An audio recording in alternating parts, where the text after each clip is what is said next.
Hello and welcome to Access Chat. I'm delighted that Deborah and I are joined today by Maisa Obeid, who is from the Dubai Expo, and she is, sorry, Expo City. I'm getting it wrong already. Bad, Neil. So, Maisa, thank you for joining us. And your role is Manager Accessibility Sustainability Assurance. So tell us about that, because I'm really interested in the intersection between accessibility and sustainability. So that sounds like a super interesting role.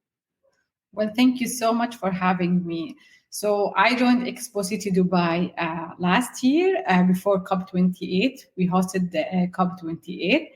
And part of our goal is to ensure that we have accessible event and city. So as you see, the sustainable goals, there's a lot of a connection between, accessibility and inclusivity, and ensure that everyone have equal access, education, smart city and inclusive city. So here's where comes that connection in addition to social accessibility and social inclusion.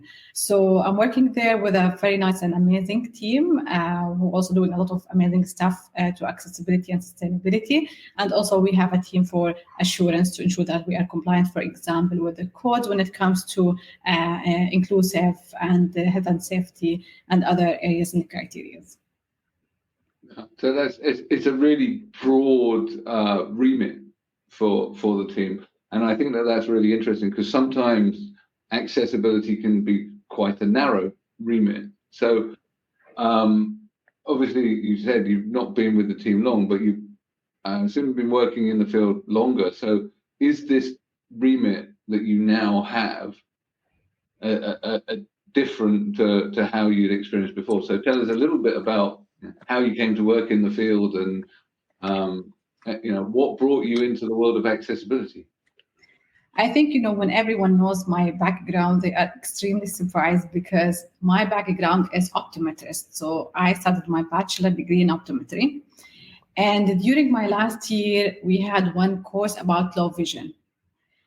So it was a little bit interesting because this is something new, is not in my region. So I did my study in Jordan. So what is low vision? What is these bulky devices that they are showing to us? So it was really a little bit interesting, and it was a totally new topic for us, specifically for me. Then during my internship, I met one of children who were a refugee, and he had a low vision. And when I, tried to support and do the vision assessment, it was not the regular vision assessment that as optometrists you should do it. So I felt that I am, useless. I couldn't provide the support that I should provide for this child. So that day, really, I went home and I thought, no, I need to do more. It's not enough just to think about regular vision assessment. Let me just start to do more research and understand what is low vision, what these bulky devices, where I can get it, what type of testing. So from there, my journey started. So I took one of the courses with CBM on low vision and how to prescribe assistive technology. And I was extremely happy because I started, to provide support and service. So I started to volunteer in one of schools for blind in Jordan. It's called the Abdullah bin Maktoum School. I remember it because it's really impacted even the way how, I proceed with my career. So I started there. I know low vision. I'm happy to, provide service in low vision. I'm confident. And then I started to see the next level that you have sometimes kids, they come with other disabilities, and I don't have that knowledge to support and help them. So I said, okay, this is my next homework. So I started to do more research, and then I joined German Jordanian University in their diploma in vision rehabilitation, and also master in vision rehabilitation in Jordanian German University. And then here's my career started. I joined, we called special education centers. I started to provide training and assessment and, low vision services. Again, it was not enough.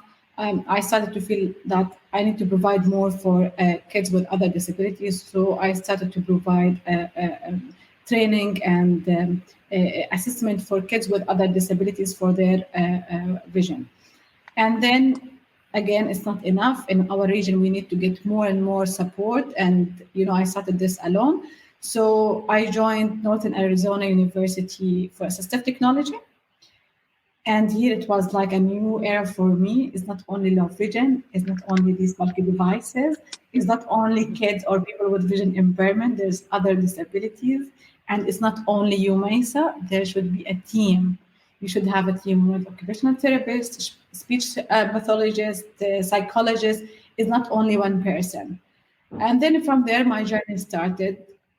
Few years later, I found out it's about more accessibility and universal design. Assistive technology is great, but it's more about assistive technology. So it's like a long journey, starting from very narrow field to a wider field. Wow. Well, that's really impressive. And one thing that I love about that story is, first of all, you were curious and it wasn't okay to not know. And I love that. I love that. And as, a mother of a daughter with Down syndrome, I really appreciate that, because often I will go to doctors that don't really, well, I would say it's changed. Whenever she was younger, I would go and you could just tell they didn't understand so much. But I think that a lot of health professionals must have really been educating themselves. I don't find that to be the case. I find now, which I love, because my daughter's actually walking some other trauma because of her past health condition. And so what I'm really surprised at is the health professionals like you that have taken the time to learn. Because now, I went in the other day, I was talking to Sarah, has a blood clot disorder, so she has an oncologist, and the oncologist knew so much more about how to support her than I did, and I'm an expert. Yeah, no, I'm not. So I really appreciate that from a humanitarian perspective, but I also appreciate it because one thing, it feels like to me that still a lot of the conversations that are having about accessibility, inclusion, even sustainability, still seems to be happening in the Western worlds. And so I'm really interested in what innovation is happening in other countries. And I know there's quite a bit of innovation happening in the Middle East, and certainly in the UAE and the different territories in the UAE. And I'm just fascinated what we can learn as you educate yourself. You said you were in Jordan and in States and other places that you're learning, but how you apply that based on the way the world works in your country. So I'm very interested in that and how we can learn from that. And Mesa, I was just curious, do you agree? Do you think it's really important that, yes, we learn from each other, but then we take the knowledge and we apply it to where we live and our cultures and our faiths? And because people identify differently, identity is such a complicated word anyway, but I like to understand, are you feeling that same way, that it's good to learn from others, but then to take it back and take it to your country, see what you can learn from that, innovate from that, and then share with us so that we can improve what we're doing? 100%, I agree with you. And if we go to the first, basic for accessibility and inclusion, that everyone has specific abilities and needs, and from there we start. So we can't just say everyone has specific abilities and needs for people with disabilities or people of determination. This applies for communities, and this applies for everyone, and this applies for environment, for communities. So if we think from that perspective, yes, we need to learn from each other. We need to bridge the gap. For example, whatever we have in the other side, to come to the other side and learn from each other. But when it comes to implementing, it's really nice just to have different ways, different approach that based on our needs and abilities.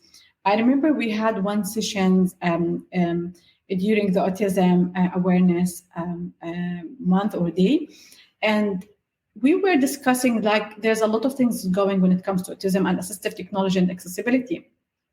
But when it comes to UAE and Gulf area specifically, that we have a very hot weather, for example, in summer. So what parents they need to consider, what they need to do, what other things that might impact and affect. And maybe this is also the case, for example, in US and UK, you have like sometimes a very extreme cold weather. So how parents should be advised. So we can't take these two approaches and put it in one way to implement it or to use the devices or accessibility tools at the same type or device. And it's always good and nice to see, different ways in the approach, because again, for me today, I am in this environment, I use or I access my devices in this way. But the other day when I'm going outside, I'm using it in a different way. So it's always good to learn from each other's, but also try to implement the idea of accessibility, that everyone has different abilities and needs. I really like the sort of global to local approach. And I remember talking with a friend of mine who'd been working on sort of communication aids for autistic and non-verbal people. And they were looking at symbol dictionaries, and the symbol dictionaries that we had in the UK and in the West were completely inappropriate culturally and even cognitively for Arabic speakers and so on. So that there was a whole piece of work done to create new symbol dictionaries that were appropriate. So even where you have essentially the same tool, there are those, that you need to understand the nuances of what it means to implement those tools and those communication supports in different cultures and different languages. And so that was really interesting for me. I've just been trawling through the Expo City website, and you've got a lot of accessibility information on the website, and I think there's a lot of well thought out stuff there, like not just you've got the sort of breakdown of what features are available for different people with different sets of needs, but you've got changing places toilets, you've got information about areas where service dogs can go and do their business, which people don't think about when you're planning for a city and you're planning how do I make an accessible environment. Most people aren't thinking, well, I need a pee stop for the guide dogs, but it's it's all part of that sort of holistic thinking. So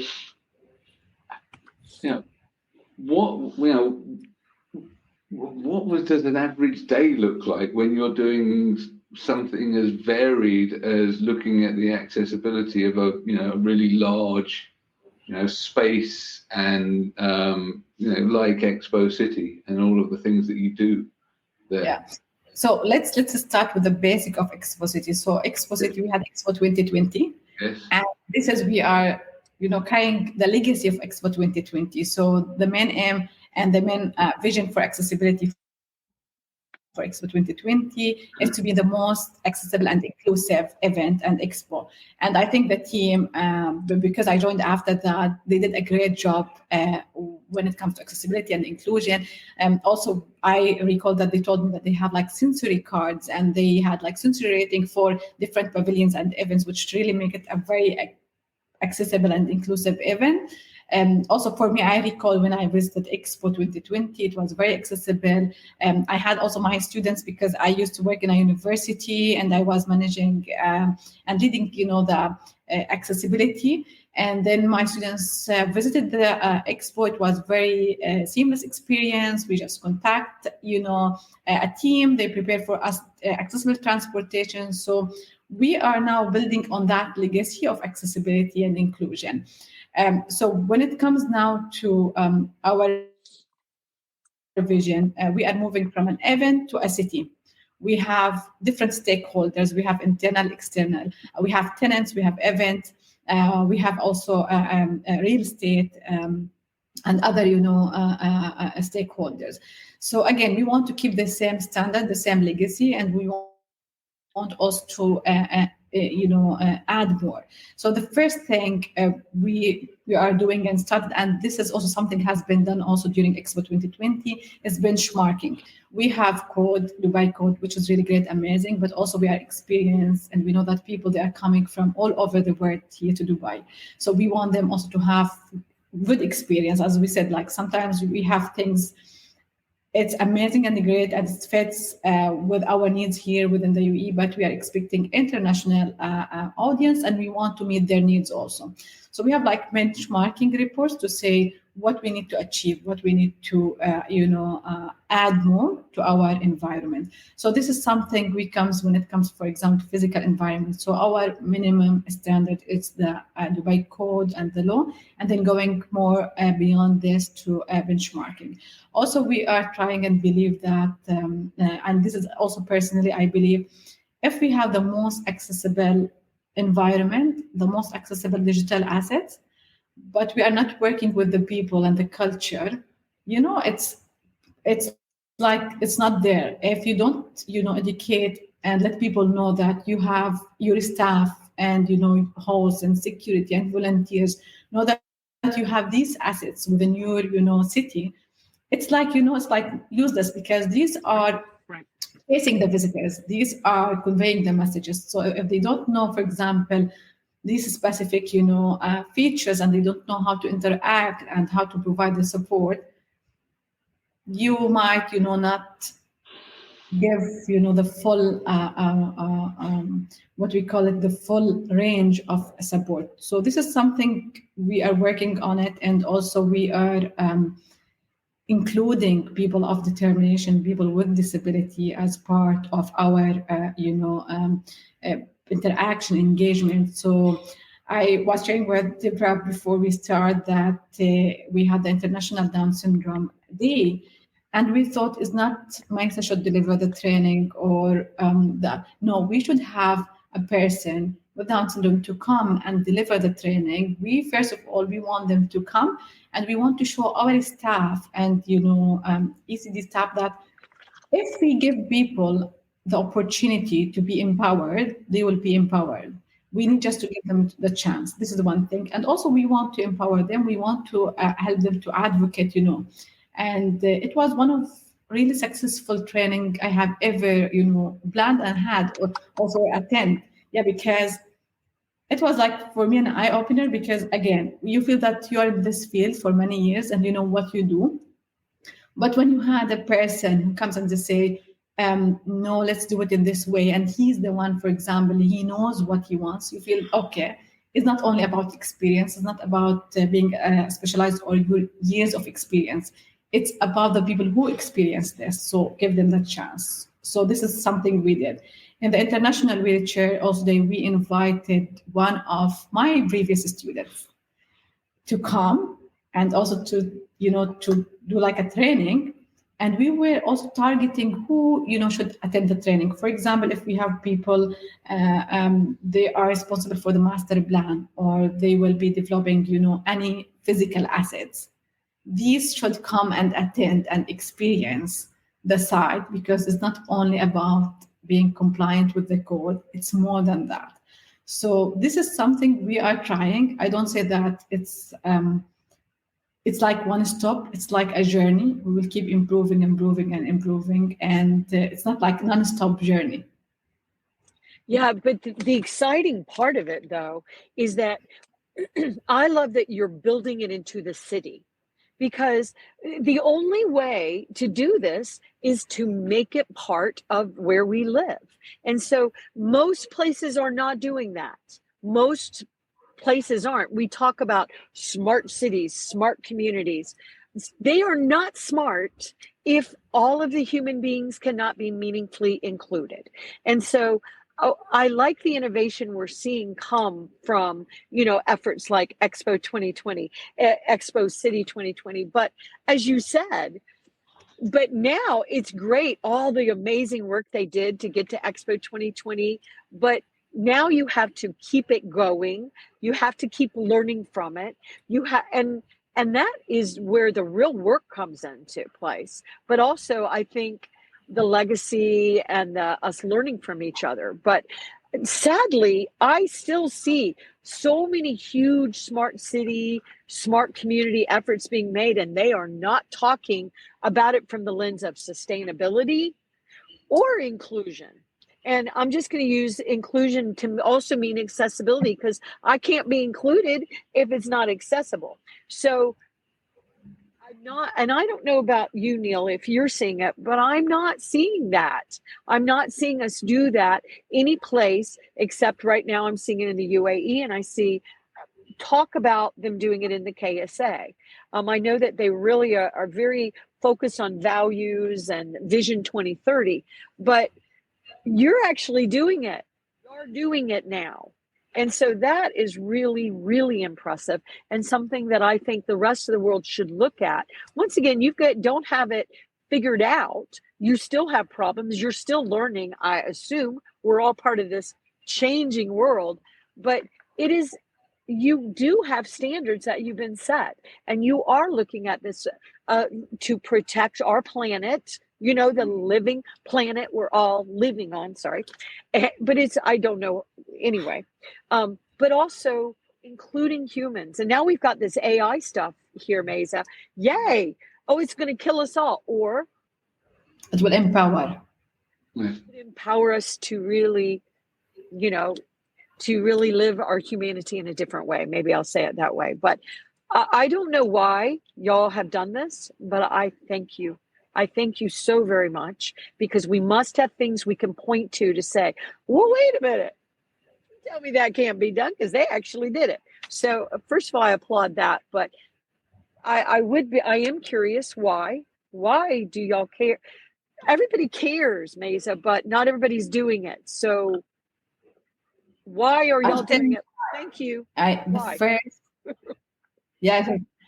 The first thing I believe it's the leadership at the UAE government leadership. I just, before I joined this meeting, I saw that there's youth retreat with Sheikh Mohammed bin Rashid. And then I saw that there's two people with disability. They are part of that retreat. And it's like a standard. It's not something, we need to advocate. No, it comes as a standard. Last week, as I recall, we had Abu Dhabi Award, and also Sheikh Mohammed bin Zayed awarded 4 people of determination. And it's not like, because they are people of determination. If you just go and search and Google their achievement, oh, wow, they have a huge achievement. But the idea that including them and keeping them part of all of these events, like a standard, is not something like comes at the end. It's something as a standard. I think this is the first point is why, because we have a very strong message from our leadership that this is the vision. Everyone should be included. Everyone should be, part of the community and society. So from here, you can start to drive, the innovation, the inclusion. And again, when it comes to smaller organization, again, definitely it's from the leadership that they see that there is a huge, opportunities, and a lot of things comes when we empower people of determination, or everyone. Is not only like now we are just not focusing on people of determination, but everyone should be part of the community and to include them. And also another thing I noticed that in the community, that if you come and say, I need this type of accessibility as accommodation, you will get that support, not because that if you don't provide that type of accommodation, there's, a specific consequences in terms of like legal, or court or whatever. We have law, we have standard, we have policy, we have framework, we have, for example, Abu Dhabi strategy for people of determination. But people, they have that intention that they want to support and they provide, the help. And it's not because if you don't provide that accommodation that you will get, for example, legal consequences. We don't even think about it. We think, why we didn't consider it from the beginning? So everyone wants to provide the support, and everyone has that ownership that let's be accessible and inclusive. But why sometimes we are not inclusive? Because of the awareness, not more than that. Right. So I'd love to pick up on this, because I'm really curious, because every country, people are aware that, including people with disabilities, brings benefits. There are laws, So the difference is in the will to make stuff happen, and that, is not always the case in many countries. We've got the knowledge, we've got the laws, we've got the history in the global north, but we're still actually not consistently implementing. So you talked about it being a cultural will, but also, is there an element that because you're in such a fast-growing economy and fast-growing society, you've got the opportunity to, build it in and bake it in from the beginning? Do you think that how much of, so my question is really, how much of it is, about will, and how much of it is because you've got this opportunity to build it right first time? I think yes, because we have the opportunity, but again, we have the enabling environment. So if sometimes you have the opportunity without the enabling environment, sometimes it's very difficult, to get this. But I agree with you definitely that we have, the opportunity, fast growing. We have, a lot of rich environment to help and support us. But again, going to enable environment, like for example, at a personal level. I remember when I came and said, I want to do like assistive technology project like 10 years ago. And when I just submitted this to my leadership, and just like, this is the benefit, this is what we need to do, this is like benchmarking, this is where other countries they are doing. They approved the project, but they didn't say like, okay, let's start from, from this. No, what other people, where there are other people and countries, and let's start from there and build on it. So because of that, we feel that we are, yes, maybe we start in a few things late, but we start immediately, we start very fast, and we have the full and enabling environment to help and support us to push it. Yeah, I think that's interesting because you're right, you have momentum. And although we've done stuff in the global north, our momentum's not that fast. We've done a lot of stuff, but that's because it's been over a really long period of time, and so it's been slow progress. And I look and I see what happens in UAE and KSA, and also in places like Thailand, where the development is also really, really rapid. The stuff is just being built in.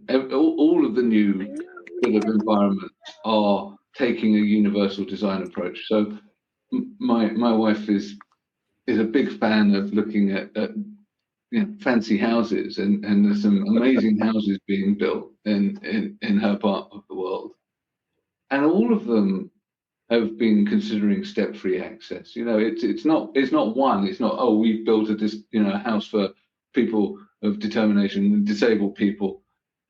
It's, well, we're doing this as standard, and I think that's the difference that we're seeing, is that people have got it, and there's sort of definitely a generational shift that has happened. The new generation of people developing this stuff, that they've accepted that this is just something that we do. And I actually think that that's not the case in the UK or the US or other parts of Europe. That we're working towards it. We've got all of these things that we're really excited about, like the European Accessibility Act and the change in the DOJ rulings around accessibility right now, that are going to make a huge difference. But I don't think that we have accepted it as a society as just baked in yet. So it's really interesting to see that's happening in UAE. It's hopeful. We appreciate it. Thank you. I think it's a community again, and it's not like one person or one man show. It's like a whole community, a whole support that is doing and taking that moving. And definitely parents for people with disability or people of determination, they are doing a huge also